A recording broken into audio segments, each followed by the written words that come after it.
Les violences faites aux femmes et aux enfants est en nette progression et n'arrivent pas à baisser.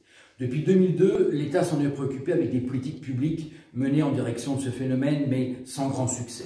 Aujourd'hui, il y a un chiffre glaçant. 101 femmes, à l'heure où je vous parle, 101 femmes sont décédées sous les coups de leur conjoint ou de leur ex-compagnon.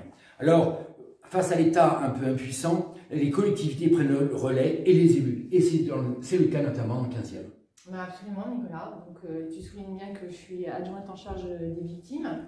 Et donc, je suis particulièrement identifiée pour pouvoir recevoir ces femmes qui sont en difficulté.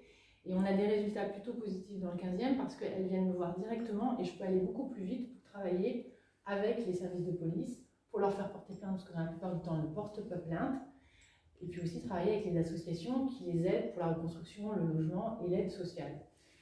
Tu l'as dit, avec les services de police, oui, parce que dans le 15e, nous avons réussi à mettre en place, avec le commissaire Vallot, un véritable service dédié. C'est un des premiers en France, en tout cas le premier à Paris, un service dédié d'accueil aux femmes en danger, avec 2 policières, une psychologue et un travailleur social qui sont là en permanence, jour et nuit, pour accueillir ces femmes qui ont connu des violences. Alors, tu as parfaitement raison, et d'ailleurs je travaille en étroite collaboration avec eux, et ça fonctionne très bien.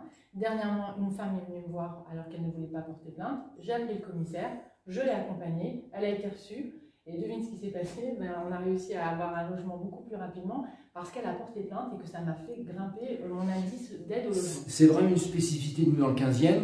Beaucoup de femmes n'osent pas franchir le commissariat. En revanche, franchir la maison de la République, franchir la mairie, c'est beaucoup plus facile. Donc elles viennent effectivement te voir, vous parler, et ensuite, Clotilde arrive à les convaincre d'aller porter plainte, parce que porter plainte, il faut le faire. C'est le seul moyen aujourd'hui pour arriver à ses fins. C'est incontournable. On ne peut pas travailler sans avoir porté plainte, et sans que c'est la priorité, c'est évidemment porter plainte.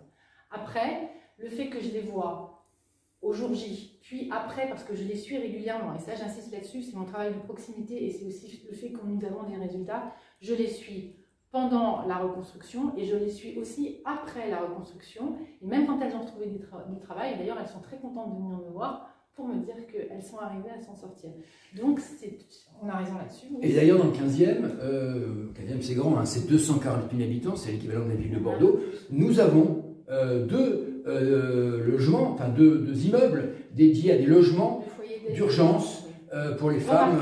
Remarquable. 2 foyers d'aide d'urgence remarquables qui fonctionnent bien, mais je rappelle que ce sont des foyers d'urgence de proximité, c'est-à-dire que là, les femmes sont hébergées immédiatement parce qu'on n'a pas d'autre solution.